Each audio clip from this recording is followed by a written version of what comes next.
네, 자, 안녕하십니까. 자, 우리가 영상으로는 네 번째 시간이 되겠네요. 자, 지난 시간에는 이제 중국사를 중심으로 봤고요.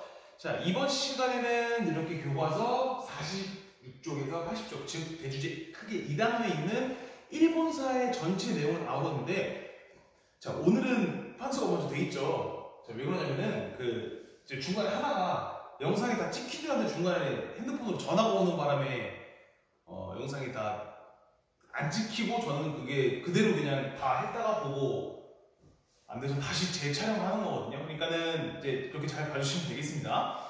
자, 그래서 일본의 처음 그 성립 시기부터 그리고 우리가 2단원에 있는 그 전체 내용까지 쭉 다 제가 정리를 해놨으니까는 이대로만 여러분들이 먼저 흐름을 좀 파악을 하고 가시면 아주 좋을 겁니다. 자, 지난 시간에는 우리가 그 인구 이동에 따른 중원 대륙, 즉 중국의 변동 과정을 살펴봤는데요. 크게 한나라 이후에 위진남북조 시대, 즉 위초가 분열이 돼서 이후에 서진이 통일을 하게 되고요. 거기서 위에서 5호, 즉 흉노, 선비, 강, 갈, 저 이러한 북방 민족이 중국 대륙으로 침투해 오면서 위진남북조 시대가 전개가 되게 됩니다.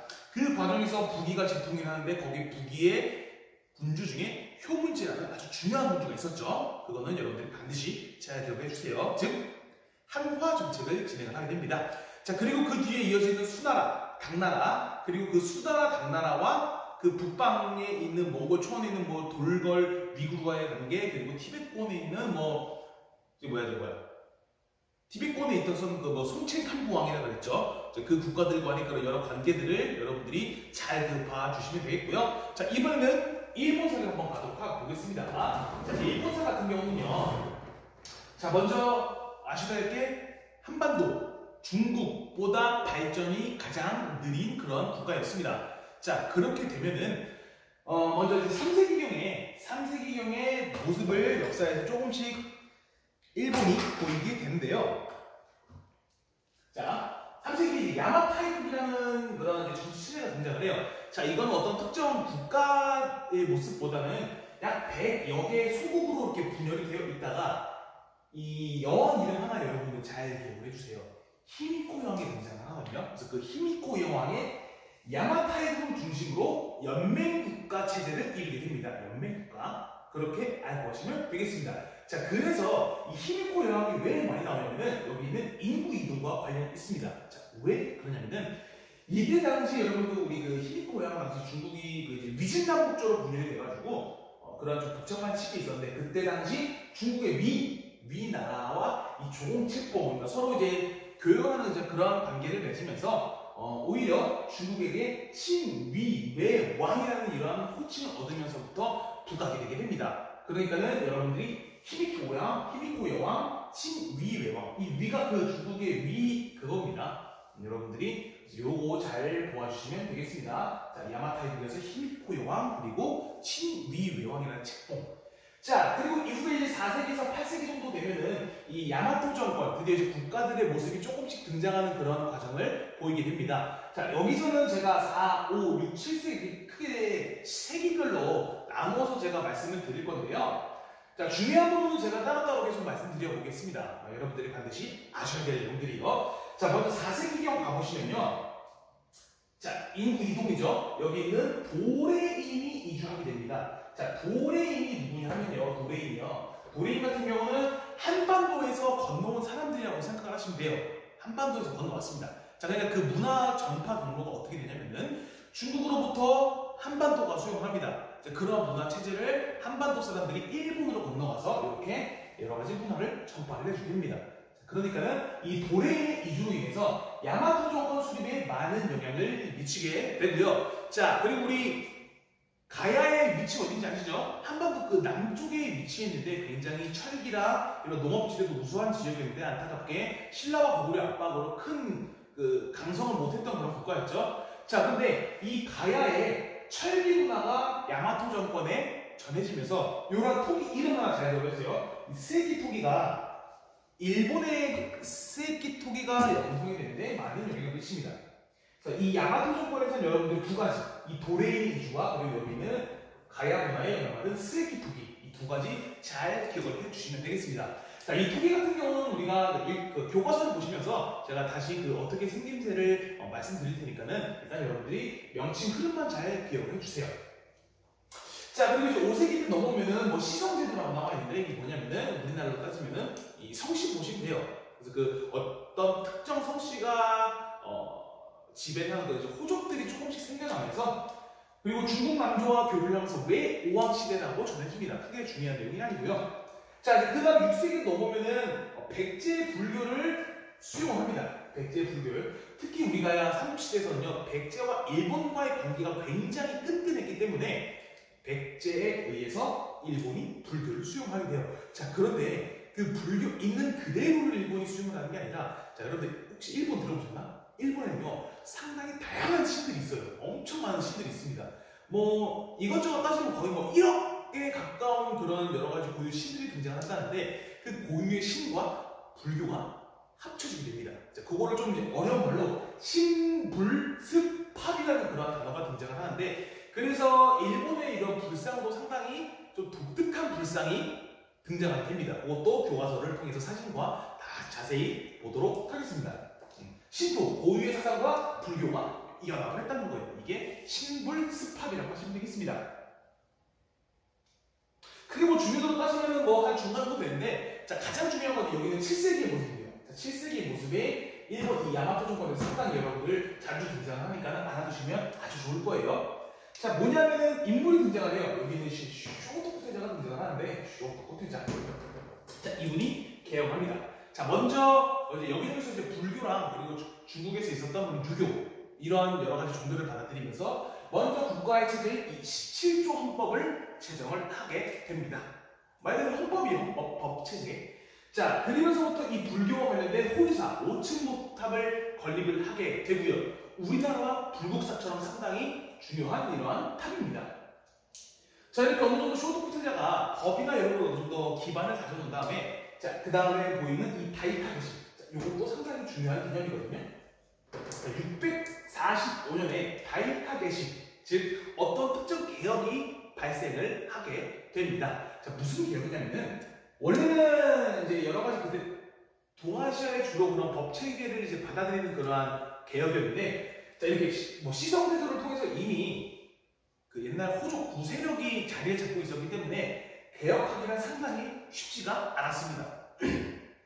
자, 근데 갑자기 어디서 이 개혁 인자들이 태어났냐면요, 여기는 유학생, 즉 이때 당시에 이제 당나라가 중국을 자리 잡고 있었거든요. 당나라에 유학을 갔다 온 이런 유학생들이 굉장히 발달된 선진 정치 체제를 가지고 있다. 우리도 이거를 도입을 해서 우리가 국가를 발전시켜야겠다라고 주장을 한 세력이에요. 그래서 이 둘 간의 사이에서 대립이 펼쳐지게 되다가 결국 이제 유학생에 의해서 이 개혁이 진행이 되게 됩니다. 그래서 일본도요, 이 율령체제라는 거를 수용을 하게 됩니다. 율령체제는 제가 말씀드렸다시피 교과서도 주제 볼 때 자세히 다루도록 할 거고요. 여러분들이 이름만 기억을 하시면 돼요. 율령체제가 뭐냐면은 공식화된 법체제라고 보시면 되겠습니다. 뭐 행정법, 형법 이런 거라고 생각을 하시면 돼요, 여러분들이. 자, 그래서 이제 이 견당사, 즉 당나라로 신하를 파견을 해서 당나라의 여러 선진 문물을 배워오라라는 그러한 사신들도 파견하고요. 자, 그 이후에 일본만의 독특한 법령이 다이호 율령을 반포를 하게 됩니다. 자, 그래서 여러분들이 그 다이호 율령 잘 봐주시고요. 자, 그래서 당나라의 삼성육부를 수용을 해서 일본만의 제도인 이관 팔성 제도를 운영하게 됩니다. 다이호 율령과 관련된 이 법체제, 그리고 중앙정치기구거든요. 여러분들이 이거 잘 기억을 해주세요. 이관 팔성제. 이관 팔성제. 자, 당나라의 삼성육부 제도를 수용을 해서 발해도 수용을 하고요. 그리고 신라도 수용하고 그래요. 그 이후에 고려도 삼성육부를 수용해서 자신만의 국자적으로 또 바꾸게 되고요. 일본도 삼성육부를 수용을 해서 이렇게 이관 팔성제라는 자신만의 독특한 정치 제도를 만들어내게 됩니다. 그래서 상당히 중요하죠. 네, 여기서는 여러분들이 다이호 율령 관련된 이관 팔성제 잘 알아두시면 좋겠습니다. 네. 자, 그 다음에요. 이제 수도를 한번 옮기게 되면서 본격적으로 일본의 이런 무슨 시대, 이제 완전한 이런 국가들의 여러 모습들이 등장을 하게 됩니다. 먼저 나라 시대로 가볼게요. 자, 왜 나라 시대라고 하면요, 수도를 나라, 즉 지금 이제 헤이조교로 천도를 하게 됩니다. 그래서 약 이제 710년부터 793년 8세기에 있었던 그러한 국가 모습인데요. 여러분도 이때도 계속 당나라는 존재하고 있었어요. 당나라가 당시 수도인 장안, 거기에 있는 성 이름이 장안성이거든요. 그래서 그 당의 장안성을 모방해서 이 나라 시대 수도 헤이조교를 상당히 장안성과 유사하게 꾸밉니다. 요 하나 여러분들 여기서 포인트예요. 당나라의 장안성을 모방했다. 이게 왜 중요하냐면요. 당시 당나라의 장안성을 모방해서 발해에 있는 수도 상경성도 이와 유사하게 만들어 놓거든요. 그러니까 당나라의 장안성, 그에 대한 발해의 상경성, 그리고 일본의 헤이조교, 이렇게 상당히 이 세 부분이 유사한 형태로 지어지게 됩니다. 여러분들이 여기서 포인트 잘 잡아주시면 될 거예요. 그리고 나라 시대부터요, 일본이라는 국호를 사용하고요. 아직도 존재하죠. 일본의 천황이라는 명칭이 이때부터 쓰이게 됩니다. 자, 나라 시대 때부터 일본과 천황이 등장을 해요. 자, 이전에 볼 수 있다시피 견신라사는 뭐냐면요. 이건 신라한테 파견한 거고요. 자, 견당사 같은 경우는 말씀드렸다시피 당나라로 사신을 파견해서 그의 좀 선진된 문물을 배워가라 라는 이제 그러한 신화라고 보시면 되겠습니다. 자, 그래서 문화가 여기는 이게 당나라의 문화라고 생각하시면 돼요. 당풍이 이어지게 됩니다. 자, 그리고 나머지 밑에 있는 건 여러분들 굳이 몰라주셔도 돼요. 뭐 고사기, 일본서기라는 옛날 역사서라고 생각하시면 되겠고요. 뭐 만약적과 같은 이제 고전 시가라고 생각하시면 되겠습니다. 크게 중요한 내용은 아니니까는 건너뛰어도 되겠습니다. 자, 이건 역사서고요. 이거는 고전 시가. 별로 중요한 내용은 아니고 이 정도. 이 수도를 당나라 장안성으로 모방했다. 그리고 당나라의 사신을 파견한 견당사로 인해서 당나라의 문화, 당풍이 유행했다. 정도만 보고 가시면 되겠습니다. 자, 근데 이 나라 시대 후기를 보면요, 항상 비슷해요. 모든 역사가 보시면은 이미 털을 잡고 있던 귀족과 그리고 왕족 사이에 대립이 펼쳐지게 됩니다. 이 왕실, 즉 천황의 입장에서는 이 귀족 세력들을 좀 다운시킬 필요가 있었습니다. 그런데 이미 그 수도 헤이조교, 즉 나라 주변에는 귀족이 너무 강력하게 자리 잡고 있어서 왕족이 힘을 쓸 수가 없어서 고민합니다. 이때 수도를 한 번 더 옮겨야겠다 라고 해서 수도를 한 번 더 옮기거든요. 이름이 비슷해요. 이제 헤이안표로 옮기는데 이 수도 이름을 다시 똑같이 헤이안 시대라고 합니다. 이후에 나라 시대 이후에 전개되는 시대를 헤이안 시대라고 합니다. 헤이안 시대. 이름만 들어보세요. 왜냐면 이제 지문이 나오는 데는 이제는 이렇게 등장할 거예요. 나라 시대 때 당풍이 있었다. 해안 시대 때 뭐가 있었다. 이 정도로 출제가 되거든요. 여러분들이 그 포인트에 맞춰서 잘 가져가시면 되겠습니다. 자, 해안 시대 말씀드렸다시피 수도는 헤이안표고요. 헤이안표. 헤이안이에요. 자, 가장 중요합니다. 이 해안 시대 때 가장 중요한 얘기예요. 요게 가장 많이 나올 거예요. 왜냐면 이때 견당사, 즉 이 당나라가 좀 쇠약해진 시기를 틈타서 이제 그만하자 라면서 당야, 즉 견당사 파견을 중단시킵니다. 자, 그러면서부터 일본 고유의 이런 문화적인 그런 기풍이 성장을 하게 되는데 이렇게 국풍 문화가 성장되는 그런 시기가 바로 헤이안 시대입니다. 자, 헤이안 시대에서 가장 중요한 얘기예요. 견당사 파견을 중단하고 일본 국풍 문화가 발달하게 되었다. 그 정도만 여러분들이 잘 연결해서 보시면 되겠습니다. 자, 뭐 그 다음 보시면은 이제 여러분들 일본, 우리나라 한글, 중국의 한자처럼 일본도 고유 문자를 만들어냈는데 그게 가나예요. 가나. 이 헤이안 시대 때 만들어지게 됩니다. 가나.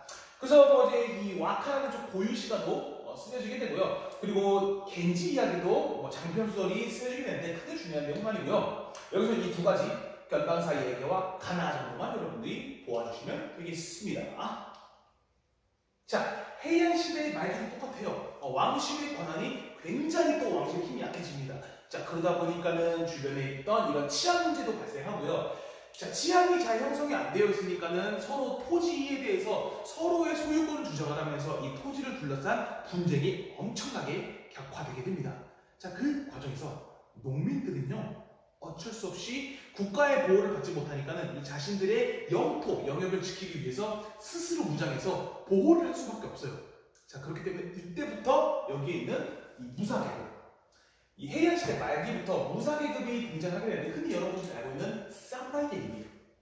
칼 들고 막 싸우는 사람들 있죠?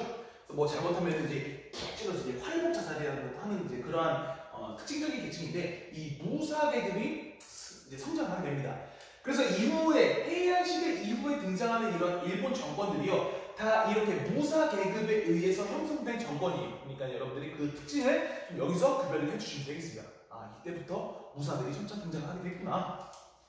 자, 이렇게 처음으로 등장된 이 무사 정권은요, 가마쿠라 막부인데, 이제 무사 정권에 의해서 막부라는 말이 나와요. 막부. 이게 뭐냐면은 군사 정권이라고 생각하시면 돼요. 뭐 가마쿠라 막부, 무로마치 막부, 일본의 마지막 막부인 에도 막부까지 이렇게 세 개 막부가 등장을 하는데, 자, 먼저 이제 미나모토 요리토모라는 사람이 이 가마쿠라 막부를 창시하게 됩니다.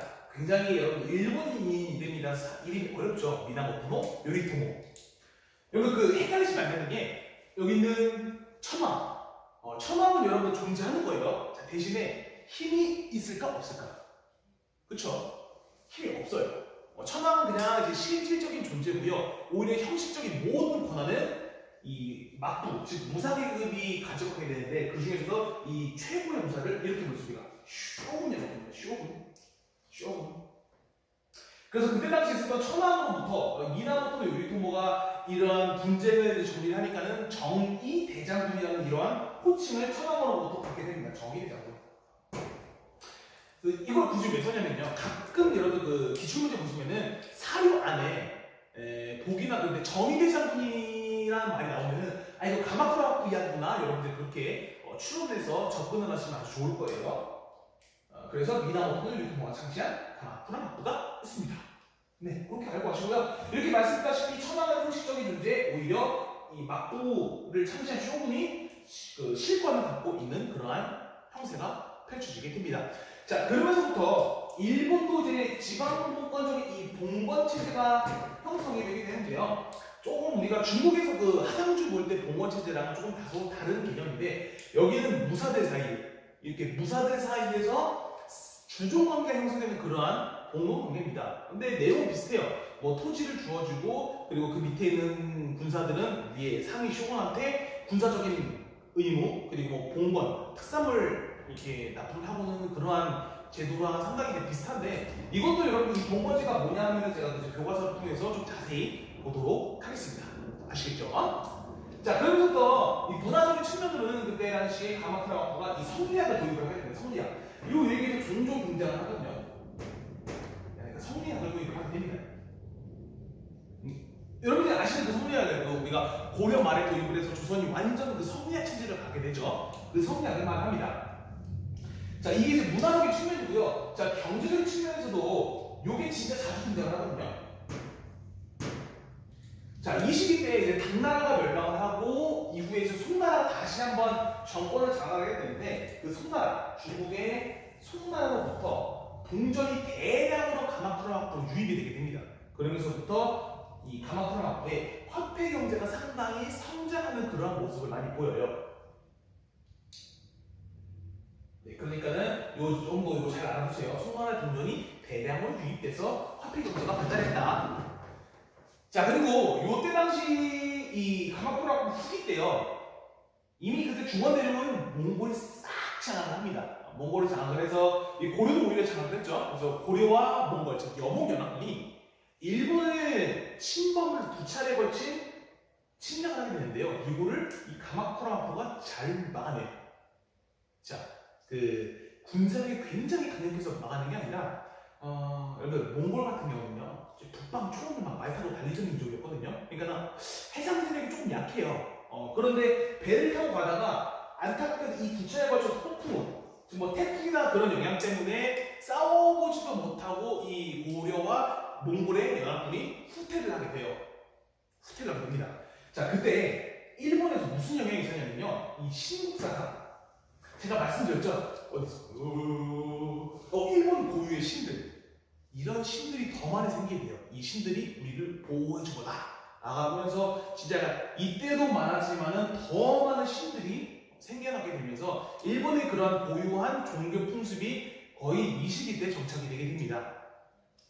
그런데 아쉽게도 이 가마쿠라 막부가요, 어쨌든 이 몽골의 침입을 대비하는 과정에서 필요 이상으로 군사력을 소모하고 군사적으로 돈을 많이 쓰게 됩니다.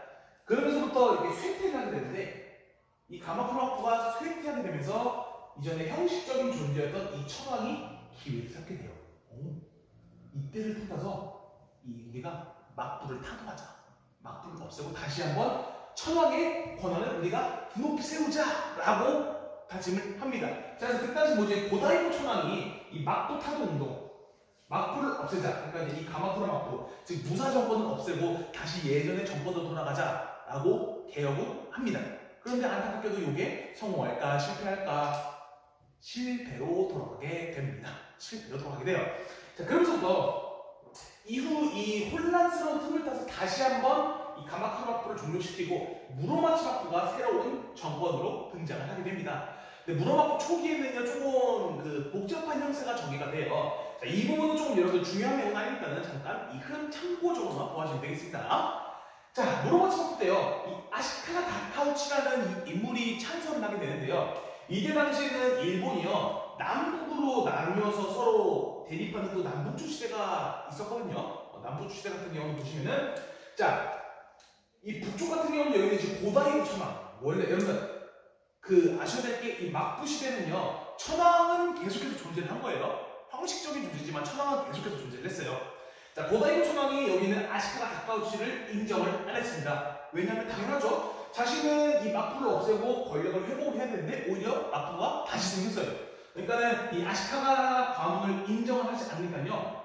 아시카가 이 가문이 남쪽의 고묘, 새로운 천황을 임명을 해서 오히려 일본에 두 명의 천황이 분배되어 싸우는 그러한 남부쪽 시대가 열려지게 되는데요. 이거를 통일한 사람이 이 아시카가 다카우치 다음 이 3대 아시카가 가문인 아시카가 요시미스가 이 남부쪽 시대를 통일하게 됩니다. 요거는 이제 흐름상 여러분들이 보아주시고요. 이 무로마치 막부에서 중요한 내용은요. 이 부분입니다. 엄청 중요해요. 이것도 진짜 자주 나오는 이야기입니다. 자, 이 무로마치 막부 시기는요. 중국에서는 명나라가 자리를 잡고 있었습니다. 중국 흐름 보시면은 당나라, 그리고 수, 당, 그리고 송, 몽골, 원, 명, 청 이렇게 진행이 되거든요. 요때 명나라. 자, 명나라가 정권을 딱 잡는데 이 무로마치 막부가 명나라와 조공책봉 관계를 맺게 됩니다. 그러니까 조공책봉 관계는 여러분들 상하가 문제가 아니라 서로 교역을 통해서 상당히 좀 두 국가에 윈윈하는 이제 그러한 관계예요. 이 조공책봉 관계도 교과서에서 따로 주제로 떼서 보고 있으니까는 그때 한번 더욱 자세히 보도록 하겠습니다. 자, 여러분 이거 알아두세요. 여러분 조공책봉 관계는요. 자, 군신관계 아닙니다. 군신관계 아닌 서로 윈윈하는 그런 존재라서 여러분 이거 잘 알아두세요. 조공책봉 관계는 군신관계가 아니에요. 그러니까 이제 그런 말이 되겠죠. 이거를 조금 더 꼬우면은 무로마치 막부와 명나라는 군신관계에 있었다. 군신관계에 있었다? 이거 좀 이제 다른 표현이에요. 명나라와 무로마치 막부는 조공책봉 관계에 있었다. 이거는 맞는 표현인데 군신관계에는 있었다. 요거는 이제 다른 표현입니다. 그러니까 잘 알아두시고요. 자, 그 조공책봉 관계를 맺으면서 이 무역 얘기가 자주 등장을 할 겁니다. 감합무역이에요. 감합무역. 자, 감합무역이 뭐냐면은 자, 무역을 하기 위한 이제 이런 증서가 필요하다고 여러분들이 예를 들어보면은 반을 잘라서 반은 명나라가 하고 있고 반은 이 무로마치 막부가 가져가는 거예요. 대신에 이 반쪽의 감압을 가진 그 선박들만이 오직 무역에 참여할 수 있겠죠. 네, 그거라고 생각하시면 되겠죠. 왜 그러냐면은 그때 당시 이제 중국 동해안이나 그쪽에 일본 외부 해전이라고 생각하시면 돼요. 외부가 상당히 많아서 교육을 하는데 너무 그런 제한이 있었거든요. 그래서 이 외부를 단속할 목적으로 이 감압무역을 시작을 하게 되었습니다. 자, 감압은 누가 동원하고요? 어디서 어디로? 자, 감압 같은 경우는 명나라가 일본이 이제 무로마치 막부에게 건네준 거예요.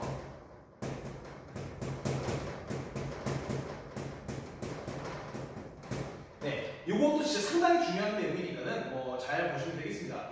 그 이후에 이제 무로마치 막부 하반기 보시면 슈고 다이쇼가 등장하는데 이거 뭐냐면 그냥 그 대농장 지주라고 생각하시면 돼요. 우리나라 따지면은 근데 좀 이제 그 백성들을 갉아먹는 그런 사람들이겠죠. 자, 그리고 그 다음으로는 온리난 즉 어느 무사의 반란으로 인해서 이 무로마치 막부가 또 혼돈에 빠지면서 이제 끝을 나게 되고 이후에 에도 막부로 이어지게 되는데, 자 여러분들 그 2단의 내용까지는 아마 이 무로마치 막부까지만 나올 거예요.